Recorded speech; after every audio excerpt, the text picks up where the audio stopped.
राधे राधे दोस्तों, मैं आपको एक बहुत ही प्यारी सी कहानी सुनाने जा रही हूँ। मेरी कहानी आपको अच्छी लगे तो उसे लाइक कीजिए, शेयर कीजिए और मेरे चैनल को सब्सक्राइब कीजिए। प्राचीन काल में हिमालय की तलहटी में बिलासपुर नाम का एक नगर बसा हुआ था।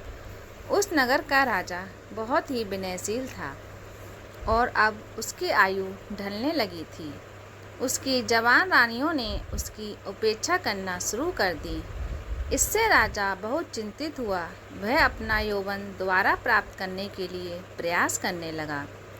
एक दिन उसने अपने राजवैद्य तरुण चंद को बुलवाया और उससे कहा, वैद्यराज, क्या कोई ऐसी दवा तैयार कर सकते हैं जिससे मैं फिर से युवावस्था को प्राप्त कर सकूं? राजा का प्रश्न सुनकर वैद्य ने मन में सोचा, कितना मूर्ख है ये राजा, जो यह जानते हुए भी कि एक बार बूढ़ा हो जाने के बाद व्यक्ति फिर से जवानी प्राप्त नहीं कर सकता, फिर भी यह जवान होने की दवा प्राप्त करने को इच्छुक है। इसे तो मूर्ख बनाकर इससे धन ऐंठना चाहिए। ऐसा विचार कर उसने राजा से कहा, राजन, दवा तो मैं तैयार कर सकता हूँ, लेकिन दवा से प्राप्त लाभ के लिए आपको मेरे निर्देशों के अनुसार कुछ दिन संयम बरतना होगा। किस प्रकार का संयम? राजा ने पूछा। वैद्य बोला, आपको 8 महीने तक किसी गर्भाकार यानी तहखाने में रहना होगा। राजा ने पूछा, वह किस लिए? वैद्य ने बताया, राजन, सूर्य की रोशनी में यह दवा अपना प्रभाव नहीं पैदा कर पाएगी। यह दवा ऐसी जगह पर ही प्रभावकारी होगी जहाँ सूर्य की रोशनी ना पहुँच सके। राजा ने कहा, युवावस्था प्राप्त करने के लिए हम इतना तो त्याग करने को तैयार हैं। मैं तहखाना बनवाता हूँ, तुम दवाएं तैयार करो। वैद्य बोला, राजन, मेरी एक प्रार्थना है और भी है। तहखाने में आपको अकेले ही रहना होगा। आपके सेवक तहखाने के अंदर आ जा ना सकेंगे। वे आपको दरवाजे पर ही भोजन और दवाएं पहुंचा दिया करेंगे। राजा ने वैद्य का यह निवेदन भी स्वीकार कर लिया और आदेश देकर कुछ ही दिनों में एक तहखाना तैयार करा दिया। तहखाना तैयार हो गया। यह जानकर वह धूर्त वैद्य मन ही मन बहुत खुश हुआ। वह सोचने लगा, अब आनंद आएगा। कुछ ही दिनों में बूढ़ा राजा तहखाने में रहकर मर जाएगा, फिर सारा राजकाज मेरे आज्ञानुसार ही चलेगा।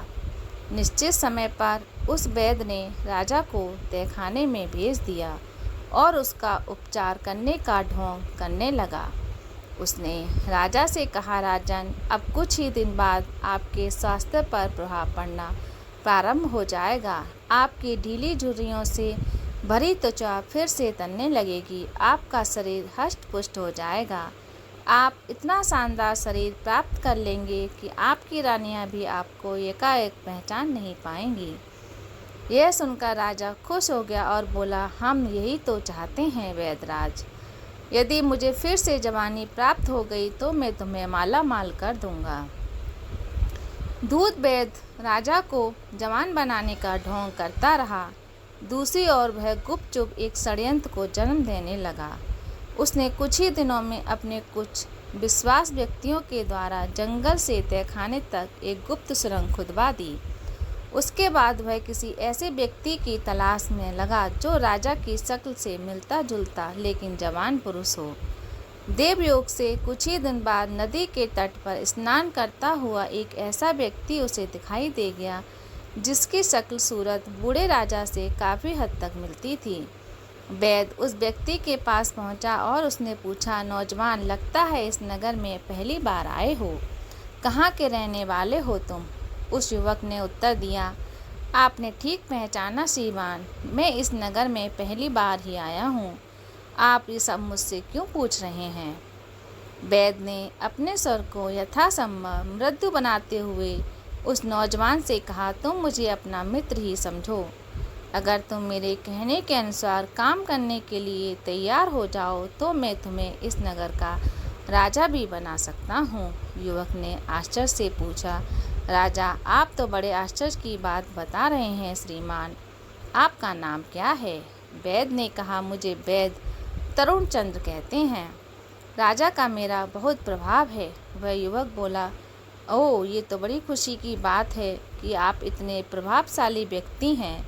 वैसे मुझे राजा बनने के लिए क्या क्या करना पड़ेगा? वैद्य बोला, बस सिर्फ कुछ दिन तुम्हें तहखाने में रहना पड़ेगा।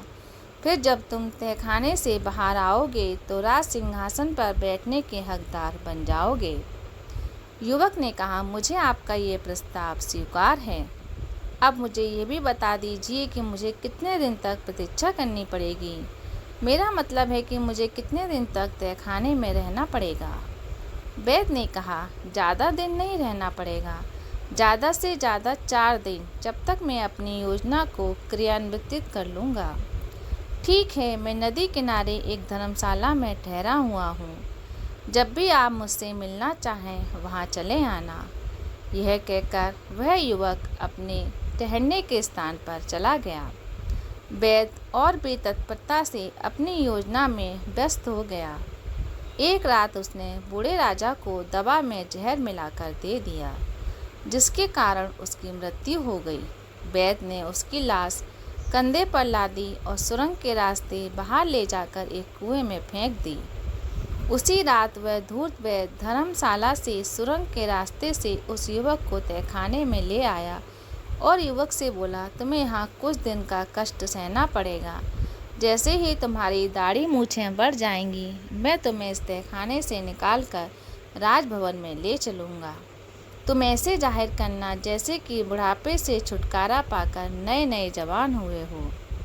अगर राजभवन में मुझे किसी ने पहचान कर शंका व्यक्त की तो युवक ने उससे पूछा, वह सर पर मुझ पर छोड़ दो, मैं सब संभाल लूँगा। वैद्य बोला, तुम सिर्फ एक बात का ध्यान रखना कि मैं जैसा कहूँ उसी के अनुसार काम करते रहना। ठीक है, मैं वैसा ही करूँगा, युवक ने उसको आश्वासन दिया। उसके बाद वैद्य वहाँ से निकलकर राज दरबार में पहुँचा। उसने सभी सभासदों के समक्ष कहा कि तुम लोगों के लिए एक शुभ समाचार है।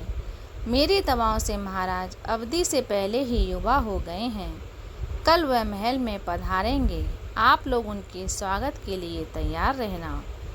हम अपने स्वामी के नव स्वरूप का भरपूर स्वागत करेंगे, सभी सभासद ने एक स्वर में कहा। यही बात वैद्य ने रानीवास में पहुंचकर भी दोहराई। यह सुनकर रानियां प्रसन्न हो गईं। उन्होंने वैद्य को राशि कोष से धन दिलाने का आश्वासन दिया। योजनानुसार अगले दिन वैद्य ने तहखाने से उस युवक को लाकर राज सिंहासन पर विराजित कर दिया। इतना ही नहीं, उसने राजा बने युवक से भी कहा, महाराज, बुढ़ापा समाप्त होकर आपने नया रूप पाया है, क्यों ना आप अपने पुराने नाम को छोड़कर अपना कोई नया नाम रख लें। विचार बुरा नहीं है वैद्यराज, तुम भी कोई अच्छा सा नाम सुझा दो। राजा बने युवक ने कहा, मेरे विचार से तो आपका नया नाम अजर ठीक रहेगा। यह नाम आपके बिल्कुल अनुरूप भी है।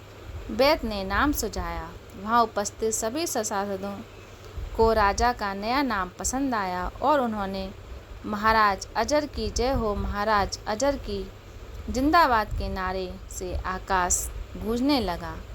कुछ दिन तो राजा अबर वैद्य तरुण चंद के इशारों पर काम करता रहा। फिर परिस्थितियाँ उसके अनुकूल हो गईं और सब कुछ सामान्य हो गया तो उसने वैद्य की उपेक्षा करनी प्रारंभ कर दी। यह देखकर वैद्य हस्तप्रस्त हो उठा। एक दिन उसने एकांत में राजा अजर से कहा, क्यों राजन, सिंहासन प्राप्त करते ही मेरी उपेक्षा करनी प्रारंभ कर दी? आपको याद है क्या वचन दिया था आपने मुझको? किस वचन की बात कर रहे हो वैद्यराज? राजा ने अनजान बनते हुए पूछा। वैद्य बोला, उसी वचन की महाराज, जिससे आपने मुझे वादा किया था कि आप भविष्य में राजकाज मेरे परामर्श से ही किया करेंगे। राजा बोले, राजकाज तो मैं अब भी मंत्रियों के परामर्श से ही करता हूँ वैद्यराज। तुम वैद्यराज हो, मंत्री नहीं, इसलिए तुम्हारा परामर्श लेना मेरे लिए आवश्यक नहीं है। यह सुनकर वैद्य को चिढ़ हो गई। वह चेतावनी भरे स्वर में बोला, राजन, ये मत भूलिए कि इस सिंहासन पर मैंने ही आपको बैठाया है। मेरे ही प्रयास के रूप आज इस सिंहासन पर विराजमान हैं। राजा गर्जा, झूठ बोल रहे हो तुम मुझे राज सिंहासन पर बैठाने वाले कौन होते हो?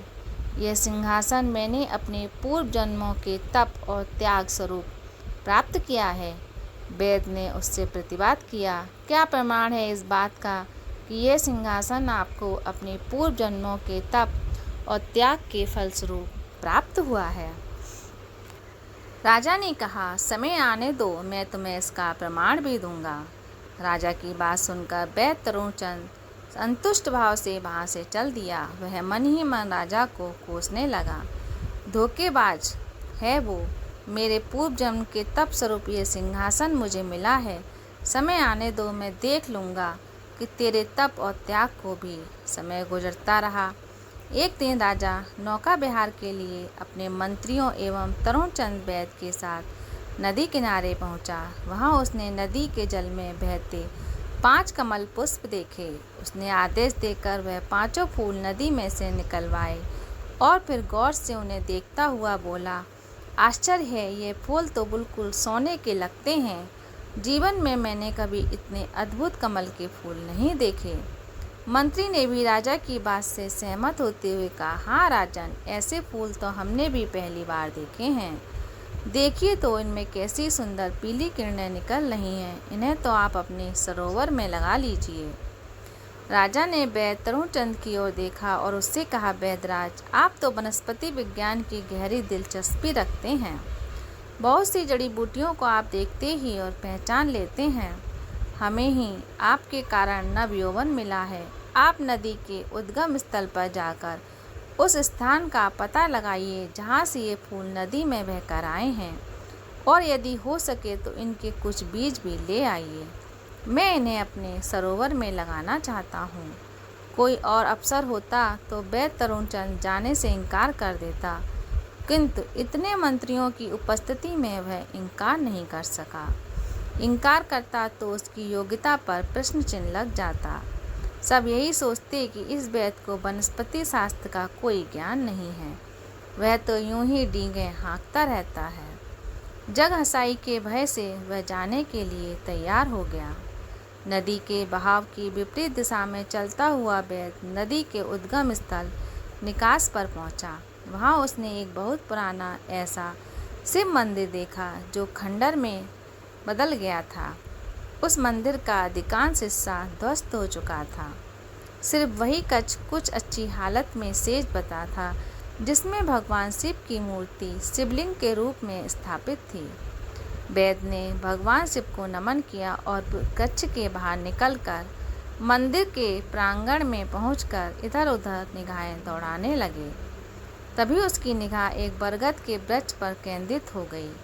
बरगद का वह विशाल वृक्ष नदी के एक किनारे पर उगा हुआ था। उसकी कुछ शाखाएं तो नदी के जल के ऊपर फैली हुई थीं और कुछ शाखाएं भूमि पर थीं।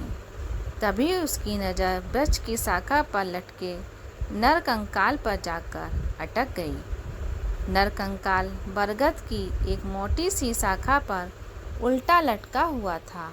उसकी टांगें आकाश की ओर थीं और सिर नदी के जल से कुछ ऊपर। उत्सुकतावश उस वैद्य उस नरकंकाल के समीप पहुंचा और सोचने लगा कि यह नरकंकाल किसका है और यह विपरीत क्यों लटका हुआ है। क्या इसके उल्टा लटकने में कोई रहस्य छुपा हुआ है? वैद्य यह बात सब सोच ही रहा था कि अचानक मौसम का मिजाज बदलने लगा। आकाश पर घने काले बादल घिर आए।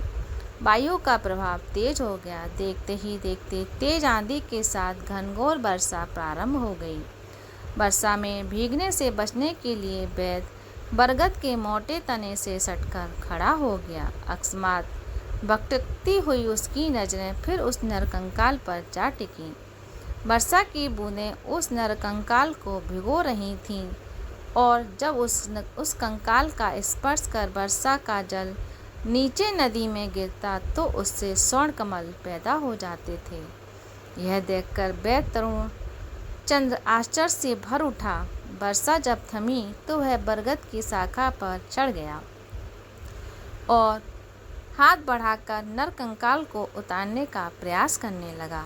तभी अचानक नरकंकाल शाखा से अलग होकर नदी के जल में जा गिरा और गहरे जल में विलीन हो गया। वैद्य वापस लौटकर आया तो उसने सारी बातें राजा अजर को बताईं। यह सुनकर राजा अजर के चेहरे पर मुस्कान आ गई। उसने वैद्य से कहा, वैद्य तरुणचंद, जिस नरकंकाल को तुम देखकर आ रहे हो वह पूर्व जन्म का मेरा ही प्रतिरूप है। अपने पूर्व जन्म में वृक्ष पर उल्टा लटका कर मैं वर्षों तक शिवजी की तपस्या करता रहता था। मैं योगी था और तपस्या के दौरान ही मेरी मृत्यु हुई थी। वर्षों तक उल्टा लटका रहने से मेरे शरीर का मांस मज्जा सूख गया और मेरा शरीर नरकंकाल बन गया और अब वह नरकंकाल का भी शेष नहीं रहा। अच्छा ही हुआ जो मेरे पूर्व शरीर को मुक्ति मिल गई। यह सुनकर वैद्य ने कहा, वह सब तो ठीक है राजन, पर मेरी शिकायत अब भी अपनी जगह पर है। मेरे प्रयासों से आप राजा बने और आप मेरी ही उपेक्षा कर रहे हैं। राजा ने कहा, यही तो तुम्हारा भ्रम है। मैंने तुम्हें बताया तो था कि ये राजपाट मुझे मेरे पूर्व जन्म के कर्म फल के कारण मिला है, तो क्या मेरे प्रयासों का कोई मूल्य नहीं है? वैद्य ने पूछा। राजा कहने लगा, तुमने जितने कार्य किए सब अपने स्वार्थ के कारण किए। मैं तो तुम्हारे कुछ ऐसे कृतज्ञ को जानता हूँ जिनके कारण तुम्हें सूली पर भी लटकाया जा सकता है। यह सुनकर वैद्य तरुणचंद्र भय से कांप उठा। राजा ने जब उसे कांपते देखा तो कहने लगा, तुम्हें मुझे भयभीत होने की आवश्यकता नहीं है। वैद्य तरुणचंद, विश्वास रखो, मैं तुम्हें सूली पर लटकाने का आदेश नहीं दूंगा, क्योंकि मैं जानता हूँ कि हानि लाभ जीवन मरण ये चारों बातें प्रभु की इच्छा से ही होती हैं। अपने पूर्व जन्म के कर्मों का फल मैं इस जीवन में राजा बनकर भोग रहा हूँ। तुम अपने कुकृत्य का कर्म फल अपने अगले जन्म में भोगो। यह भी संभव है कि तुम्हें तुम्हारे कुकृत्य का फल इस जन्म में भी प्राप्त हो जाए। अब जाओ और उस दिन की प्रतीक्षा करो जब तुम्हें तुम्हारे कर्मों का प्रतिफल प्राप्त होगा। वैद्य थके कदमों से उदास भाव से वहां से चला आया। राजा का कथन सही सिद्ध हुआ। कुछ दिन बाद वैद्य तरुणचंद जंगल में बूटियां खोजने के लिए गया। संयोग बस वह उसी कुएं के पास पहुंचा जिसमें उसने वृद्ध राजा विनय की लाश फेंकी थी। अब उस कुएं पर ऐसी झाड़ियां उगाई थीं जिसकी टहनियां कुएं के बाहर तक फैली हुई थीं। उन टहनियों में पीले रंग के इतने सुंदर फूल उगे थे कि वैद्य उन फूलों को तोड़ने का लोक संवरण ना कर सका और वह कुएं की जगत पर पहुंचा और नीचे झुककर झाड़ी से फूल तोड़ने का प्रयास करने लगा। अकस्मात ही उसका पैर फिसला और वह कुएं में जा गिरा। वैद्य ने सहायता की गुहार लगाई, किंतु उस वीराने में उसकी मदद करने कौन आता। इस परिणाम यह निकला कि वैद्य भूखा प्यासा उसी कुएं में तड़प कर मर गया। किसी ने सच ही कहा है, अपने शुभ अथवा अशुभ कर्मों का फल प्रत्येक व्यक्ति को एक ना एक दिन भोगना अवश्य पड़ता है। इसलिए ज्ञानी पुरुष कहा करते हैं कि सत्कर्म करो, ना तो किसी का बुरा सोचो और ना ही बुरा आचरण करो। सदाचारी व्यक्ति की ही जीत हमेशा जीवन में होती है। सत्कर्म को ही हमेशा मान सम्मान यश कीर्ति की प्राप्ति होती है। सदाचार ही सच्चा जीवन है।